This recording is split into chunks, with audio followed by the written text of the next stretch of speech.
घमंडी नूडल वाला। मदन शहर में नूडल का ठेला लगाता था, लेकिन उसका काम वहाँ चल नहीं रहा था।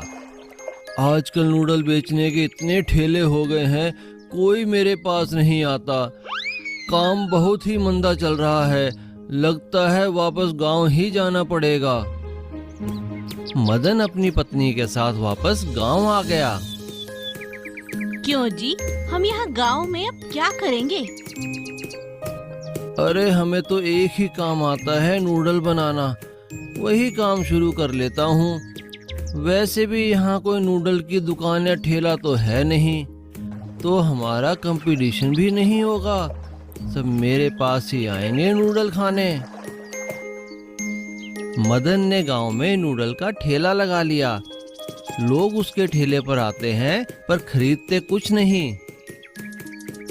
ठेला लगाए तो 10 दिन हो चुके हैं, लेकिन एक भी गांव वाला नूडल खाने नहीं आया। सब तो बस देख कर चले जाते हैं। इस तरह कैसे चलेगा जी?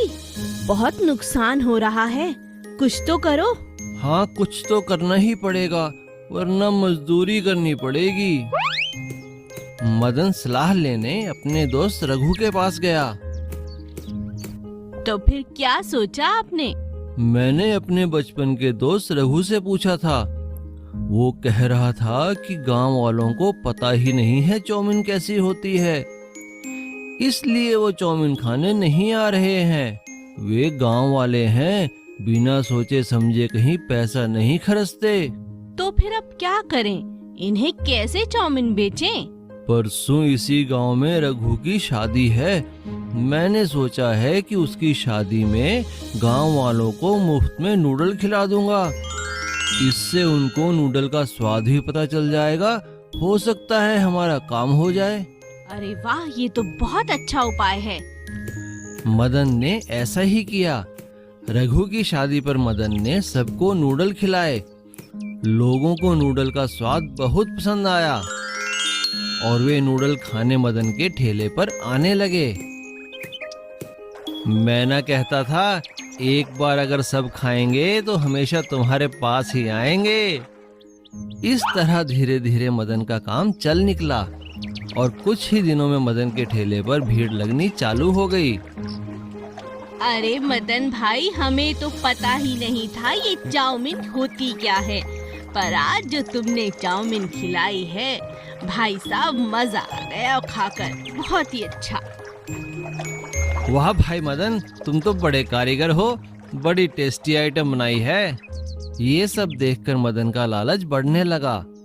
उसे अपने हाथ के बनाए नूडल पर घमंड हो गया और उसने नूडल के दाम दुगने कर दिए। जैसे ही मदन ने दाम बढ़ाए, लोगों ने उसके ठेले पर आना बंद कर दिया और कुछ ही दिनों में उसका सारा काम ठप हो गया। ये अचानक क्या हो गया जी? कोई भी नूडल खाने नहीं आता। मदन, मैंने तो तुमसे पहले ही कहा था, गांव वाले हैं, सोच समझकर ही पैसा खर्चते हैं। अगर तुमने दाम कम नहीं किए तो वो नूडल खाने नहीं आएंगे। मदन का घमंड टूट चुका था, इसलिए उसने दाम कम कर दिए और सबसे अच्छे से बात भी करने लगा और धीरे धीरे उसका काम फिर से चल निकला।